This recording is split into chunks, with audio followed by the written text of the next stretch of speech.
नमस्कार दोस्तों, आपका स्वागत है Escorts crop production technology series में।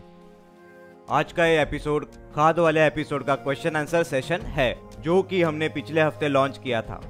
तो हमने देखा बहुत सारे सवाल और बहुत महत्वपूर्ण सवाल इस पर पूछे गए हैं। इस एपिसोड में आज हमारे साथ हैं मिस्टर आर माधवन, एक इंजीनियर जो कि एक एग्री एक्सपर्ट भी हैं, क्योंकि ये पिछले 30 साल से खुद सफलतापूर्वक खेती कर रहे हैं।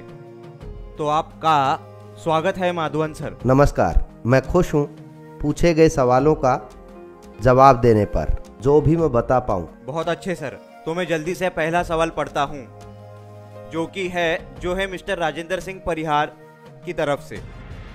उनका सवाल है, सर राजस्थान में सरसों की खेती ज़्यादा होती है, कृपया हमें सरसों की खेती के लिए कुछ तकनीकी जानकारी दें ताकि मैं उत्पादकता को बढ़ा सकूं।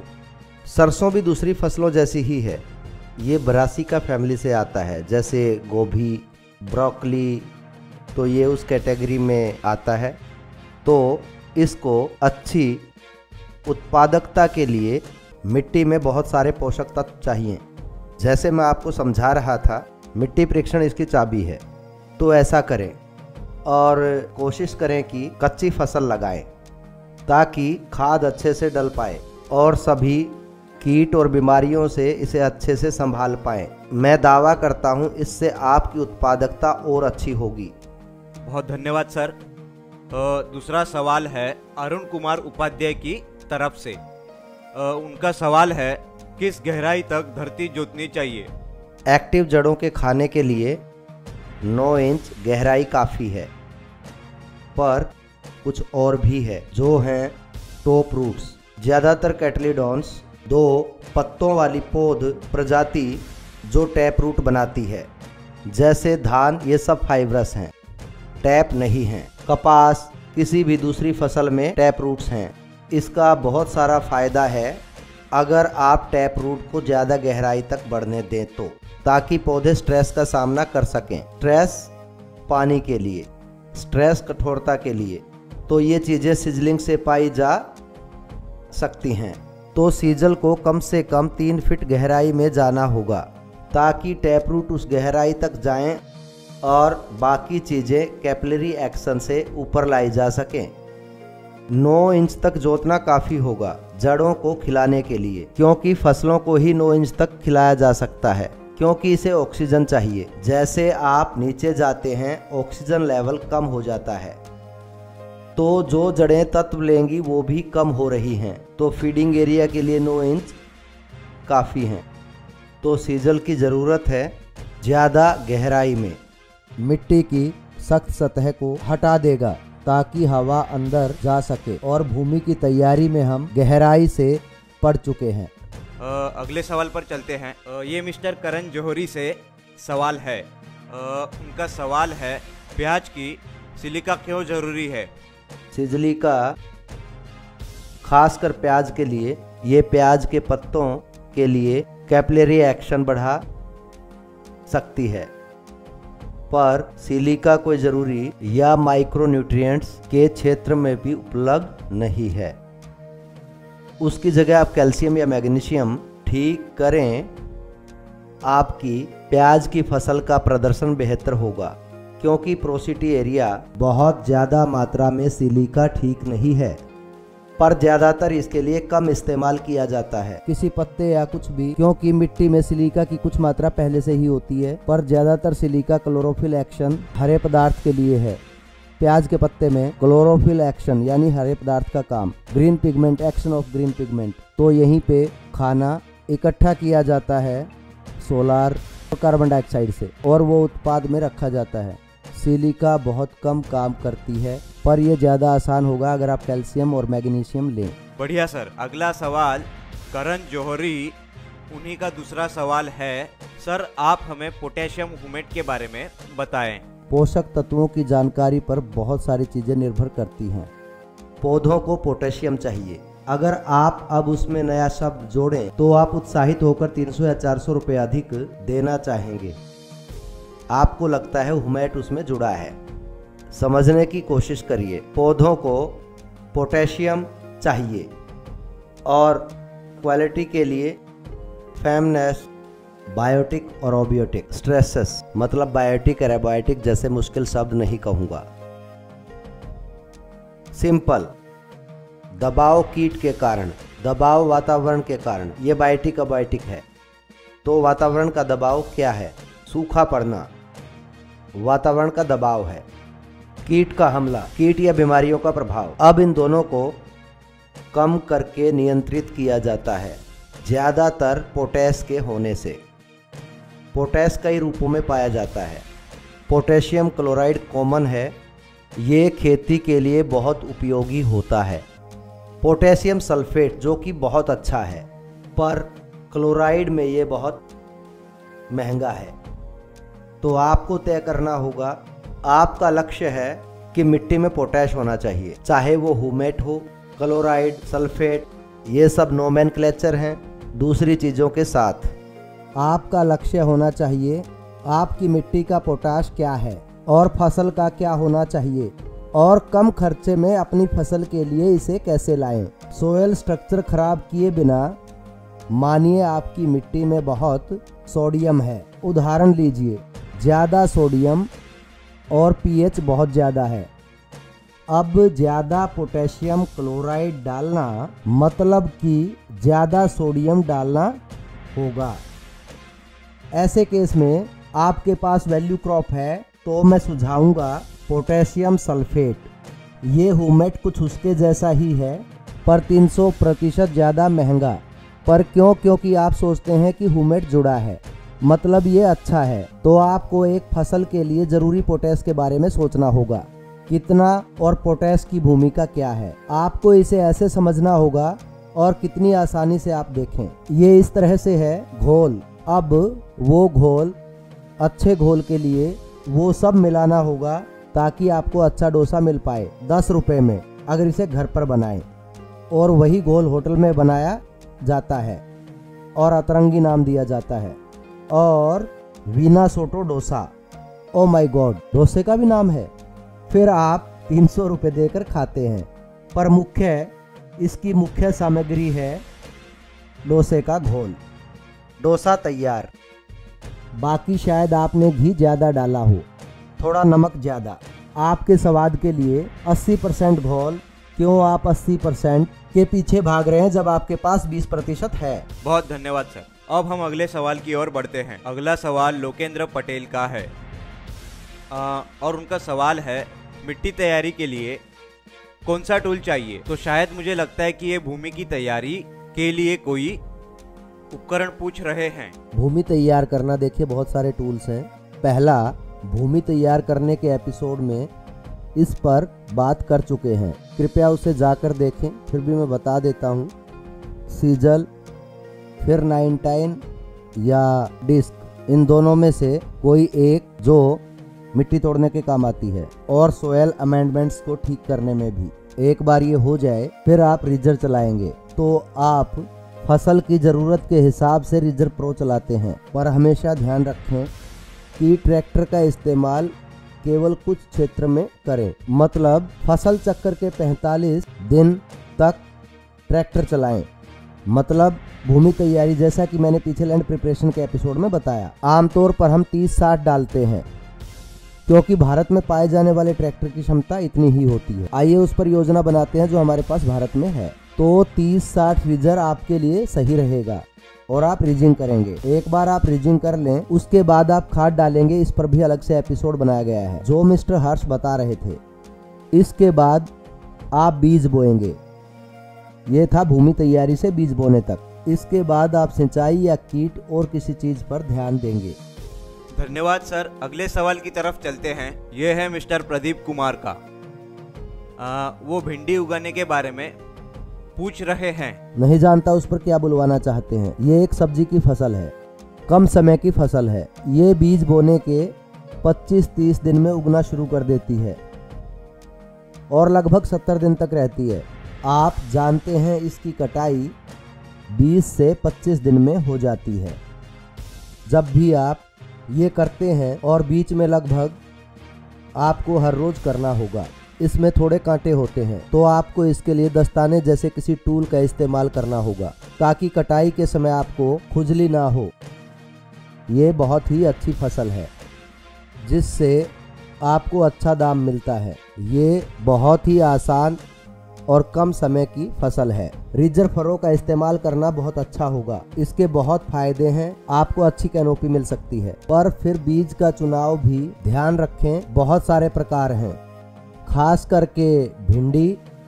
इसको आदत है खासकर गर्मी में जब ये ज़्यादा खाया जाता है। इसमें एलोमाइन मोजाइक है, एक प्रकार का वायरस। अब बहुत सारे प्रकार हैं अलग अलग कंपनी से जो कुछ हद तक इसे रेसिस्ट करता है। इसे इस्तेमाल करो। यहाँ अलग प्रकार भी है। कृपया कैनोपी के लिए चुनाव करें। मतलब ये एक पेड़ उगने जैसा बिल्कुल नहीं है कि 4-5 फीट तक उग जाए और फिर फल निकाल लो। उसकी जगह बहुत अच्छी वैरायटी है जो कि छोटी है और इसके साथ वो नीचे से लदनी शुरू हो जाती है और कांटे भी बेहद कम होते हैं। ज़्यादातर प्रकारों में आप उसके हिसाब से चुनकर करते हैं। ये बिल्कुल ऐसे हैं जैसे मिट्टी परीक्षण उसके लिए अहम भूमिका निभाता है। बहुत धन्यवाद सर। अगले सवाल पर चलते हैं। ये है मिस्टर करण जौहरी का। उनका सवाल है, लिक्विड फर्टिलाइज़र को कैसे छिड़के फसलों पर? क्या ये 100% सोख लेगा? गौमूत्र का छिड़काव कैसे करें? डिकम्पोजिंग फील्ड में कितनी बार छिड़कें? मुझे लगता है ये सवाल गन्ने के कचरे को डिकम्पोज करने के बारे में है। मैं जवाब देता हूँ। ये केवल लिक्विड फर्टिलाइजर की बात कर रहे हैं, पर लिक्विड या सॉलिड जैसा कुछ नहीं है। खाद खाद होता है और किसी भी खाद को घुलनशील होना होगा। कृपया ध्यान रखें, ना केवल जेंटलमैन करण जौहरी जो भी इसे देख रहे हैं, खाद को घुलनशील प्रकार का होना होगा। इसे घुलने लायक होना होगा, क्योंकि जो भी घुलनशील नहीं होगा पौधे उसे नहीं ले पाएंगे। या फिर कुछ भी इनऑर्गेनिक है। इनऑर्गेनिक मतलब इनाइजेशन बिल्कुल नमक डालने जैसा है। नमक घुल सकता है और फिर ये जड़ों के द्वारा सोख लिया जाता है। नमी द्वारा जड़ों के बालों से सोख लिया जाता है। अगर मैं तकनीकी तौर से देखूं तो पहले हमने समझा लिक्विड क्या है और खाद क्या है। अब पत्तों पर छिड़काव करना। आप इसे ऐसे समझें जैसे आपके पास मुंह है, आप खा सकते हैं। आपको नली द्वारा भी खिलाया जा सकता है। कभी कभी डॉक्टर इमरजेंसी में आपको ड्रिप देते हैं। अगर इन दोनों में अंतर बताना है तो मैं संक्षिप्त में बताता हूँ। जब आप सही तरीके से नहीं खा पा रहे तब डॉक्टर आपको खारा घोल देगा, उसमें कुछ पोषक तत्व मिलाकर, ताकि आप उस बीमारी से बाहर आ सकें। अब मैं फिर से पौधों पर लौटता हूँ। पौधे, अगर आप पौधों के मुंह में खाना डालें, फसल का मुंह जड़ है, अगर आप इसमें डालने में असफल होते हैं तो पोषक तत्वों की कमी होगी। मैं माइक्रो न्यूट्रिएंट्स की बात नहीं कर रहा, मैं मेजर न्यूट्रिएंट्स की बात कर रहा हूँ, क्योंकि वो आपको ज़्यादा मात्रा में चाहिए। आप पत्तियों से नहीं छिड़क सकते। आप कैसे और कब स्प्रे करेंगे? इन लिक्विड्स के सोखने की क्षमता, जब आप खाद को पानी में मिला रहे हैं और पत्तियों पर छिड़क रहे हैं, सबसे पहले आश्रित है उसकी आयु, वातावरण, हवा का बहाव और समय। क्योंकि मैं एक छोटा सा शब्द कहूँगा तो आप जाकर उसे पढ़ सकते हैं। पत्ते पे अगर आप माइक्रोस्कोप से देखें आपको कुछ दिखेगा, वो है स्टोमेटा। वह बिल्कुल पत्ते की सतह पर फूल खिलने जैसा है। अब वो वातावरण पर आश्रित है, तो आपको ये तय करना होगा कि आप उस समय स्प्रे कर रहे हैं ताकि पत्तियों के सोखने की क्षमता 100% हो, वरना वो केवल 5% होगा। आप उसको कैसे मान सकते हैं? उसको मुंह में डालना आसान नहीं होगा और उसे ख़त्म करें। पर यहाँ पर बहुत सारे माइक्रो न्यूट्रिएंट्स हैं, जैसे बोरोन, जैसे जिंक, यहाँ तक कि ये थेरस भी कभी कभी ये कमी केवल नए पत्तों पर दिखाई देती है, ना कि पुराने पत्तों पर। ट्रांसपोर्टेशन की कमी होती है, पर ये सब आपके असंतुलित उपजाऊपन की वजह से। अगर आप उसको पहले से ही अच्छे से समझ लें तो वहाँ आप जाकर स्प्रे क्यों करेंगे? सीधा आपके मुंह में खाना डालना आसान होगा बजाय कि नमकीन घोल के। आप उस झंझट में क्यों पड़ना चाहते हो? वो केवल इमरजेंसी में काम आएगा और केवल माइक्रो न्यूट्रिएंट्स में, जो कि बहुत जरूरी है पर कम मात्रा में चाहिए, स्प्रे कर सकते हैं। पर ये सीमाएं जिन पर मैंने चर्चा की है उन पर ध्यान देना होगा। तो जैसे पत्ती को खुला होना होगा। आप ये कैसे जानेंगे कि स्टोमेटा खुला है या नहीं? वरना ये घुल जाएंगे, सूखे नहीं जाएंगे। आपको थोड़ा डालना होगा, 1-2 बार स्प्रे करना होगा, फिर 2-4 बार स्प्रे, ताकि वो ऑब्जर्व हो जाए। एक बार ये हो जाए फिर आपको अपना टिश्यू नतीजे के लिए भेजना होगा, ये देखने को ये सोख लिया गया या नहीं। पर टिश्यू एनालिसिस बहुत ज़रूरी है, जो कि भारत में नहीं किया जाता। पौष्टिक स्प्रे को पत्ते पर छोड़ते हुए शायद मैंने बता दिया है। हम ज़्यादा गहराई में नहीं जाएंगे। आप पढ़ सकते हैं स्टोमेटो क्या है, पत्ता क्या है, जब ये हो जाए, और वातावरण इन तीनों के बारे में ज़्यादा तकनीकी जानकारी भी दे सकते हैं। इन बिंदुओं पर ध्यान देना है स्प्रे के लिए। अब किसी बायोमास के लिए कुछ भी, किसी भी ऑर्गेनिक मैटर से हमें खाद के लिए बैक्टीरिया चाहिए, उसकी डिकम्पोजिशन के लिए। अब ऑर्गेनिक मैटर इस हिस्से में अहम भूमिका निभाता है। यही कारण है कि हम ये मानते हैं कि जब हम मिट्टी परीक्षण करते हैं तो ऑर्गेनिक कंटेंट का भी परीक्षण करेंगे। Content, organic matter content. तो ये सोयल रेजिडियल्स डिकम्पोज हो सकते हैं 4 से 10 CN रेशो के साथ। ये जल्दी डिकम्पोज होगा। C कार्बन है और N नाइट्रोजन। किसी भी चीज़ को नाइट्रोजन चाहिए। देखिए बैक्टीरिया को भी नाइट्रोजन चाहिए। फिर डीबैक्टीराइजेशन होता है। नमी भी एक तरीका है जो जल्दी कर सकता है। तो गन्ने के कचरे के लिए, अगर शायद से मैं आपके सवाल को अच्छे से समझ पाया हूँ, तो ये कचरा होना चाहिए। ये गिर जाता है और जब आप गन्ना काटते हैं ये कचरा उस पर गिर जाता है। ये कितना समय लेता है मेरे लिए? मैं गन्ना उगाता हूँ, 4-5 दिन में हो जाता है। मैं मिट्टी जांच करके तय करता हूँ कि ऑर्गेनिक मैटर कंटेंट इस मिट्टी में ज़रूरत अनुसार है। आप भी ये संभाल सकते हैं, तो मुझे इस पर आपका ज़्यादा टाइम नहीं लेना चाहिए। सबसे अच्छी चीज़, इसे रोटावेट कर दो ताकि इसे पहचानने में आसानी हो और ये टुकड़ों में टूट जाए और डिकम्पोज हो। पर इस दौरान कुछ भी बोने की ना सोचें, क्योंकि उससे थोड़ी गर्मी पैदा होती है। इसी कारण मैंने कहा कि नमी भी ज़रूरी है जल्दी डिकम्पोज होने के लिए। धन्यवाद। अगले सवाल पर चलते हैं, जो है मिस्टर बलवीर सिंह का। ये थोड़ा चुनौतीपूर्ण सवाल है। गाय के गोबर की गलत जानकारी बता रहे हैं, क्योंकि गाय के गोबर में पोषक तत्व और बैक्टीरिया होते हैं जो खेत के उपजाऊपन को बढ़ा देते हैं। आप केवल केमिकल फार्मिंग को बढ़ावा देते हैं। एक सवाल आपके लिए भी, केमिकल फार्मिंग होने से पहले उत्पादन क्या और कैसा था, और खेतों में ऑर्गेनिक मैटर का क्या महत्वपूर्ण योगदान है? ये कोई चैलेंजिंग सवाल नहीं है। मैंने कम से कम 1000 बार इसका जवाब दिया है। ना ही ये चैलेंजिंग है और ना ही चौंकाने वाला। मैं मिस्टर बलवीर सिंह के सवाल का जवाब जरूर देना चाहूँगा। सबसे पहले, गाय आपके खाद की फैक्ट्री नहीं है। गाय आपको दूध देने के लिए खाती है या खाद के लिए। गोबर को खाद की तरह इस्तेमाल करना अब इसको भूल जाएं। गाय दूध देती है क्योंकि वो उसके बछड़े की ज़रूरत है। हम इंसान उसे चुराते हैं, हम चोरी कर रहे हैं, ये हमें नहीं दिया गया है। गाय सबसे पहले दूध अपने खुद के बच्चे के लिए दे रही है। दूसरा, आप कहते हैं ये बहुत पौष्टिक है। कृपया सोचें, कचरा अंदर कचरा बाहर, मतलब जो भी गाय खाती है वो थोड़ा गाय के गोबर में भी रहेगा।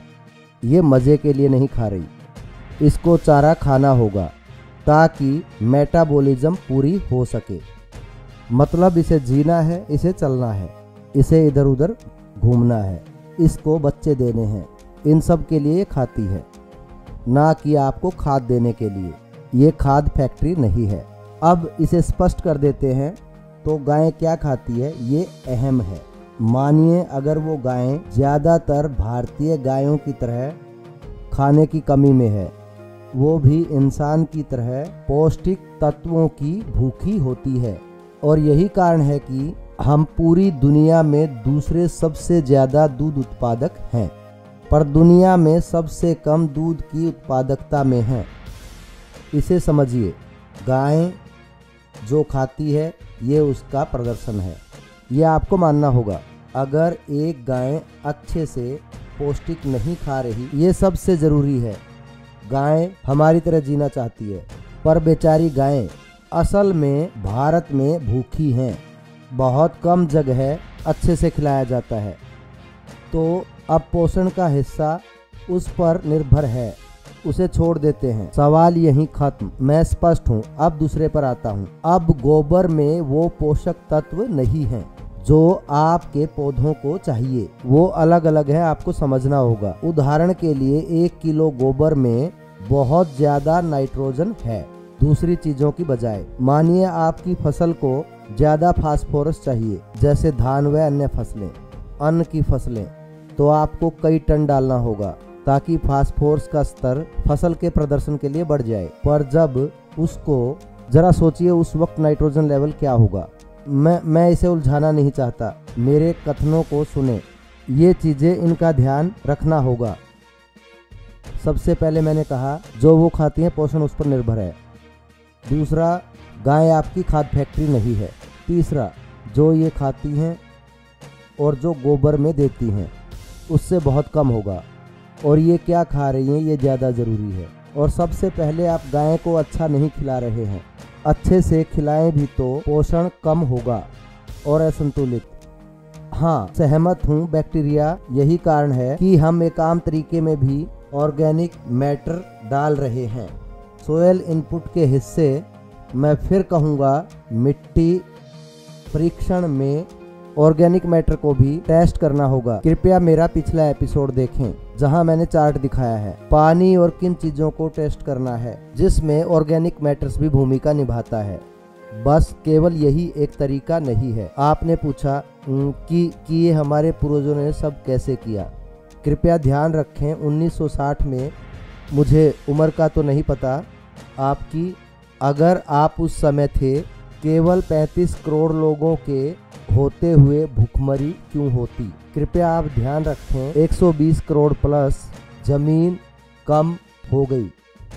मतलब ज़्यादा बिल्डिंग्स हैं, ज़्यादा रोड, ज़्यादा फैक्ट्री। अब हम जमीन और नहीं बढ़ा सकते, और वातावरण की रक्षा के लिए जंगल भी चाहिए। हम केवल अपना क्षेत्र सुधारने में नहीं रह सकते। हमारे लिए कोई कमरा नहीं है। हमें मजबूरन हमारी 1 एकड़ की धरती में उत्पादकता सुधारनी होगी। उत्पादकता के लिए गाय का गोबर अकेले आपकी मदद नहीं कर पाएगा। भारत के करोड़ों लोगों का पेट भरने में असरदार तरीका चाहिए। अब आपने पहले कहा हम यूएस की सरकार के साथ स्टारवेशन एग्रीमेंट में क्यों हैं, और नेहरू एग्रीकल्चर मिनिस्टर श्री सुब्रमण्यम थे। याद रखें, इन सबको पढ़ें, पता चलेगा हम भुखमरी के दौर से गुजरे हैं। हरित क्रांति ने हमारी मदद की और पंजाब ने इसमें अहम भूमिका निभाई हमारा पेट भरने में। हाँ, हमने इसका सही इस्तेमाल नहीं किया। कोई चीज़, कोई टूल अच्छे से यूज होना चाहिए, नहीं तो आप केवल परेशानियों में ही पड़ेंगे। उपकरण को दोष नहीं दे सकते, तो हमें खुद को और किसानों को सिखाना होगा कि इन कीमती उपकरणों का इस्तेमाल कैसे करें। जैसे खाद भी एक उपकरण है, प्लेसमेंट एक उपकरण है, रीजर भी। ये सब उपकरणों का समूह है जिसे अच्छे से इस्तेमाल करें, और हमें किसानों को सिखाना होगा कि इनको कैसे यूज करें। अगर आप इनका मिसयूज करें या आप बराबर उपयोग नहीं करें, मैं देखता हूँ खाद बराबर नहीं डाली जाती, क्योंकि हमारे पास अच्छे से मिट्टी परीक्षण नहीं हुआ होता। बेचारे किसानों को ब्लैंकेट मेथड डालने को कहा है। उस तरीके से पक्का ही वह केवल जहर बन जाएगा। उसके लिए आप खाद को दोषी कैसे ठहरा सकते हैं? खाद कुछ नहीं, बस उनका खाना है। हम कैसे, मेरा मतलब मल्टीविटामिन्स क्या हैं? हम मल्टीविटामिन्स के रूप में क्या खा रहे हैं? मल्टीविटामिन्स कुछ नहीं पर सारे मिनरल्स। आप कृपया सारे मिनरल्स पढ़ें। Multivitamin, calcium, magnesium, zinc, boron, और भी हमें ये सब कहाँ मिल रहा है? पौधे मिट्टी पर निर्भर हैं। अगर मिट्टी माइन है, माइनिंग क्या है? जब आप फसल उगाते हैं आप मिट्टी को माइन कर रहे हैं। ध्यान दें, जब आप फसल उगा रहे हैं मतलब आप पोषक तत्व निकाल रहे हैं और उसको उत्पादन में बदल रहे हैं। चाहे आलू, टमाटर, भिंडी, बैंगन, तो इसका मतलब ये पोषक तत्व इन सब में बदल जाते हैं जो हम खाते हैं। तो क्या होता है मिट्टी में जो आपने हटा दी थी, जैसे बैंक में आपके पास 1 लाख रुपए हैं, आप हर रोज 10,000 रुपए लेते हो, एक दिन वो खत्म हो जाएंगे, आप भरपाई कैसे करेंगे? आपको कोई तरीका ढूंढना होगा ताकि आप बैंक से पैसे लेते रहें। पोषण जरूरी है, कृपया ध्यान रखें, पोषण के बिना पौधा प्रदर्शन नहीं कर पाएगा, पोषण के बिना इंसान प्रदर्शन नहीं कर सकते, पोषण के बिना कोई जानवर, कोई जीव प्रदर्शन नहीं कर पाएगा। ऑप्टिमम लेवल, मैं इसे थोड़ा और बढ़ाता हूँ, मैं ज़्यादा समय ले रहा हूँ, ये न केवल आपके जवाब बल्कि दूसरों के भी हैं। मैं इसे ज़्यादा स्पष्ट करने के लिए दूसरों के भी जवाब देना चाहूँगा और मुझे इस पर और सवाल पाकर और अधिक खुशी होगी, क्योंकि हमें इस पर स्पष्ट होना होगा। ये टूल है बिजली, आप बिजली का उदाहरण लें, ये खतरनाक है। अगर आप इसे अच्छे से यूज ना करें तो क्या आप इसे छोड़ सकते हैं? नहीं, मैं तो अपने घर के आगे आग से रोशनी करूँगा, बिल्कुल नहीं। अगर कुछ भी सही से इस्तेमाल ना करें, यहाँ तक कि आग, अगर इसका सही से इस्तेमाल नहीं करेंगे तो आग भी लग सकती है। अगर आप सही यूज करेंगे, आप खाना पकाकर खा सकते हैं, तो ये आप पर निर्भर है, आग से कोई लेना देना नहीं। ऐसे ही खाद का गलत इस्तेमाल किया जा रहा है। शायद मैं फर्टिलाइजर प्लेसमेंट में ज़्यादा अच्छे से बता चुका हूँ। खाद डालने का महत्व, क्योंकि हमारी क्षमता 80% कम है, मतलब अगर आप 100% लगाएं, जो तरीका हम लगाएंगे वो 10-15% लेते हैं। मैं वो सब अच्छे से समझा चुका हूँ। तत्वों की मोबिलिटी और इमोबिलिटी के कारण फसलों को तत्व मिलने में रुकावट होती है। मतलब प्रदर्शन, आपके तत्वों की क्षमता, इस्तेमाल की क्षमता, वो दोनों घट जाती हैं और हम उसे दोषी ठहराते हैं। अब बस हम नाइट्रोजन डालेंगे, उसका फायदा नहीं। मानिए आप केवल चावल खा रहे हैं, आप कोई प्रदर्शन नहीं कर पाएंगे। क्या ऐसे में आप कहेंगे कि चावल जहर है? आपको खाना होगा दाल, चावल, विटामिन, मिनरल्स जो केवल फल सब्जियों में मिल सकते हैं। तो ये पूरा तालमेल हम मज़े के लिए नहीं खा रहे हैं, हम अपनी सेहत के लिए खाते हैं। मतलब सेहत पोषण पर निर्भर करती है। अब हम पौधे को भूखा नहीं रख सकते, उसके लिए शायद मैंने आपके सवाल का जवाब दिया कि हम पहले क्या करते थे। हम 19वीं सदी में केवल 35 करोड़ लोगों में भी भूखमरी का शिकार थे। ये सच है, मन गढ़ंत नहीं। और उस समय मिस्टर सुब्रमण्यम, और मैं दावा करता हूँ सभी पंजाबी किसान सी सुब्रमण्यम के शुक्रगुजार हैं, क्योंकि उन्होंने उस समय बहुत बढ़िया काम किया, असल क्रांतिकारी। कुछ समय के लिए भूखमरी से बाहर थे। हमने भारत की पूरी उत्पादकता लगभग 2 गुनी कर दी थी और ये सब 60 और 70 के बीच घटा। धन्यवाद इस सिस्टम से, वरना हम सब मरते। ये सब काल्पनिक नहीं है, ये भारत में हुआ है। कृपया इसे पढ़ें, आप अच्छे से समझ पाएंगे। शायद आप भी इससे सहमत होंगे। धन्यवाद सर, ये गहरा था। अगले सवाल पर चलते हैं। ये है मिस्टर गणेश जी का। वैसे एग्रीकल्चर डिपार्टमेंट कहता है कि DAP जमीन तैयार करते समय डालना चाहिए। आपने फास्फोरस नेगेटिव आयन में दिखाया है कि फसल के दौरान डालना चाहिए। अब मुझे क्या करना चाहिए? ठीक है, DAP जड़ों में डालना होगा क्योंकि वो स्थिर है। कृपया नेगेटिव या पॉजिटिव में कंफ्यूज ना हो, क्योंकि ये समझने के लिए कैटायन और एनायन पढ़ना होगा। Exchange capacity, cation, anion, negative ion, positive ion. पर फास्फोरस स्थिर एलिमेंट है। आप मिट्टी की सतह पर डालते हैं पर जड़ें नीचे हैं, मतलब फास्फोरस उस फसल को नहीं मिल रहा है। वो सही है ना? वो चाहते हैं कि आप इसे भूमि तैयार करते हुए डालें और फिर इनकॉर्पोरेट करें, ऐसा नहीं कि डालो और बीज उग गया। तो एग्रीकल्चर डिपार्टमेंट ने यह साफ कहा है कि भूमि तैयारी के समय आप डालें। यहाँ तक कि हमारे एपिसोड में भी हमने कहा है कि इसको लगाओ या इनकॉर्पोरेट करो। ये 2 शब्द ध्यान रखें, प्लेसमेंट और इनकॉर्पोरेशन। इनकॉर्पोरेशन मतलब आप इसे मिट्टी से मिलाते हैं कल्टीवेटर की मदद से, मतलब जब ये सतह पर डाला जाता है और आप 910 कल्टीवेटर चला रहे हैं तो आप उसे मिट्टी के नीचे ले जा रहे हैं, जो कि उसे 8 से 9 इंच की गहराई में जोत रहा है। डीएपी वहां छोड़ दिया जाता है। प्लेसमेंट अहम भूमिका निभाती है क्योंकि वहां पर जड़ें हैं। जब आप लगाते हैं, फसल के प्रदर्शन के लिए सबसे ज़्यादा फास्फोरस होगा और क्षमता भी। शायद पिछले सवाल में मैंने क्षमता के बारे में जवाब दिया। यहाँ तक कि यहाँ पर भी फास्फोरस की क्षमता 70 से 80% तक बढ़ गई है। कृपया समझें, फास्फोरस स्थिर है मिट्टी में और अस्थिर है फसल में।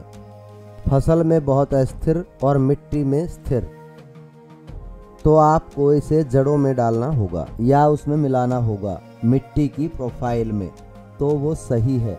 जब आप भूमि तैयारी करें तो आप भी ऐसा ही करें। डायमोनियम फॉस्फेट या सिंगल सुपर फॉस्फेट ये सब डालें और इसको आप अच्छे से मिट्टी में मिलाएं। गलत क्या है? फसल के उगने के बाद उन्हें सतह पर डालना, ये कोई काम नहीं आएगा। ना ही उसमें फसल के लिए फास्फोरस होगा, और फास्फोरस आपकी फसल के शुरुआती चरणों के लिए ज़रूरी है। जड़ें बनने के लिए फास्फोरस ज़्यादा मुंह खोलता है। बहुत धन्यवाद सर। अगले सवाल पर चलते हैं। ये विजय लक्ष्मी की ओर से है। उनका सवाल है कि मेरी मिट्टी पत्थर जितनी सख्त है और सूखी भी, इससे मेरे पौधे की ग्रोथ कम हो रही है। मैंने अपने हिसाब से कुछ बदलाव किए हैं पर फेल रहा। पुरानी मिट्टी को कैसे सुधारे कि वो ढीली हो जाए? ध्यान दें, मैं एक किसान नहीं हूँ। मुझे लगता है आपकी मिट्टी सोडिक है, उसमें बहुत ज़्यादा सोडियम है। सोडियम में वो गुणवत्ता है जो आपने बताई। ऐसी मिट्टी, सोडिक मिट्टी की ये गुणवत्ता है जो ये मैसी हो जाएगा। जब आप पानी डालेंगे और सूखने पर सख्त हो जाती है। मैं श्योर नहीं हूँ क्योंकि मैंने आपकी रिपोर्ट नहीं देखी, बस मैं ये आपके कथन से इसका जवाब निकाल रहा हूँ। और आपका पीएच भी बहुत ज़्यादा होना चाहिए, लगभग 8 या 8.5। आपका सोडिक लेवल 300 ppm से बहुत ज़्यादा होगा। ये मेरी कैलकुलेशन है, मैं नहीं जानता आपकी क्या है। जानने के लिए आपको अपना मिट्टी परीक्षण करना होगा। ये एक हिसाब है। अगर आपकी ये समस्या है और आप मिट्टी परीक्षण करते हैं, मेरा हिसाब उस पर खरा उतरेगा। सही कैसे करें? आपको सोडियम बाहर निकालना होगा। अगर आपका पीएच ज़्यादा है और सोडियम भी, आपको ये करने में मुश्किल होगी। आपको सोयल केमिस्ट चाहिए, सोडियम को बाहर निकालना होगा, फिर ये पोरस हो जाएगा। तो मिट्टी परखें, उसे लैब में ले जाएं। इन दोनों बातों का खास ध्यान रखें। अगर आप पहले ही कर चुके हैं, इनका ध्यान रखें तो पक्का आपको जवाब मिल जाएंगे। धन्यवाद सर। विजय लक्ष्मी जी ने ये दूसरा सवाल किया है। मेरी मिट्टी और मेरे खाद में बहुत सनेल हैं, कृपया मदद करें। मैं जब भी उन्हें देखता हूँ नमक छिड़कने की कोशिश करता हूँ, पर मिट्टी के अंदर अनगिनत हैं। मैं उनको अपने बाग से कैसे हटाऊं? आप पहले ही कह चुके हैं, सवाल आपका है। उसको बिना देखे परखे ही मैंने कहा नमक। अब इसमें आप ज़्यादा नमक डालेंगे, मैं इसे पहले ही सोडियम मानता हूँ। और आप इसमें स्नेल मारने के लिए नमक डालेंगे। स्नेल, हाँ, ये भी सब में से एक कीट है। सबसे अच्छी बात है इसे गर्मी में जोतें। मैं नहीं जानता आप किस एरिया से संबंध रखते हैं, कौन से स्टेट या कौन सी डिस्ट्रिक्ट से, जो भी है। जब बहुत गर्मी होगी ज़मीन जोतें। अगर आप लगातार सोलराइजेशन करेंगे, स्नेल भी कम हो जाएंगे। नमक छिड़कना अच्छा आइडिया नहीं है। उसकी जगह किसी आसपास के पेस्ट मैनेजमेंट स्पेशलिस्ट को ढूंढें। सोलराइजेशन के बाद इस स्नेल के प्रभाव को कम कैसे करें? नमक डालना आपकी समस्या का समाधान नहीं है। बहुत धन्यवाद सर। इस एपिसोड का अंतिम सवाल है मिस्टर सुरिंदर सिंह जी का। उन्होंने एपिसोड की बहुत तारीफ की है। वो पूछ रहे हैं कि जिंक किस पौधे में काम आता है? सारे पौधे ये इंसान की तरह हैं। मैं आपको कुछ उदाहरण देता हूँ। जिंक टमाटर में, धान में आप आसानी से देख सकते हैं। धान, और हम सब धान खाते हैं, सॉरी हम चावल खाते हैं। कोई भी हम चावल की चीज़ खाते हैं, इससे हमें जिंक मिलता है। अगर आप उस मिट्टी में जिंक नहीं डालेंगे जहाँ धान उगाया जाता है तो वहाँ चावल में जिंक नहीं होगा। फिर डॉक्टर आपको जिंक की गोली का सुझाव देंगे। आपको लेनी पड़ेंगी। तो सभी पौधों को जिंक चाहिए, ऐसा कोई पौधा नहीं जिसको जिंक नहीं चाहिए, बस मात्रा अलग होती है और अवेलेबिलिटी भी, खासकर धान में। पता नहीं अगर आप धान उगाते हैं, पर फिर भी अगर आप इन अनडक्टेड पानी में जिंक डालते हैं, जिंक नहीं होगा। यहाँ तक कि अगर आप इसे मिट्टी में मिलाएं और इससे ऑक्सीजन नहीं मिले, थोड़ा और बताता हूँ, और फिर आप समझेंगे कि पानी के साथ मिलाने पर ऑक्सीजन हट जाती है। यहाँ तक कि जिंक है भी तो पौधे जिंक नहीं ले सकते, क्योंकि ये अच्छा नहीं है। इसलिए आजकल आपके पास किलेट और दूसरे रूपों में जिंक उपलब्ध है। यहाँ तक कि ना होने वाले क्षेत्र में भी एक धान है, एक गेहूं है, टमाटर भी है, यहाँ तक कि आलू भी, वरना स्टार्च और फीमेंस कम हो जाता है स्टार्ची एरिया में, जो कि आपको चिप्स खाते हुए महसूस होता है। तो जिंक हर जगह यूज होता है। ये निर्भर करता है कि आप क्या फसल उगा रहे हैं और आपकी मिट्टी में क्या है, फिर दोनों का संतुलन करना होगा। बहुत बहुत धन्यवाद सर, अपना कीमती समय निकालकर किसानों के सवालों के जवाब देने के लिए। मैं किसानों का दिल से धन्यवाद करता हूँ वीडियोस देखने के लिए, और खासकर अपनी शंकाएं पूछने के लिए और इन एपिसोड्स को इतने अच्छे से समझने के लिए। अगर ये आपको वीडियोस पसंद आए हो तो अपने दोस्त और परिवार के साथ शेयर करें, और ये सुनिश्चित करें कि आप बिना मिस किए सारे एपिसोड्स देख पाएँ। चैनल को सब्सक्राइब करें, बेल आइकन को दबाएं आपके मोबाइल में नोटिफिकेशन पाने के लिए। और मैं कहूँगा बहुत धन्यवाद, आपका दिन शुभ हो। धन्यवाद, बहुत अच्छे सवाल जवाब थे। मुझे किसानों को सुनकर खुशी हुई। सवाल जवाब के लिए बहुत धन्यवाद, और मुझे सुनने के लिए किसान भाइयों धन्यवाद सर।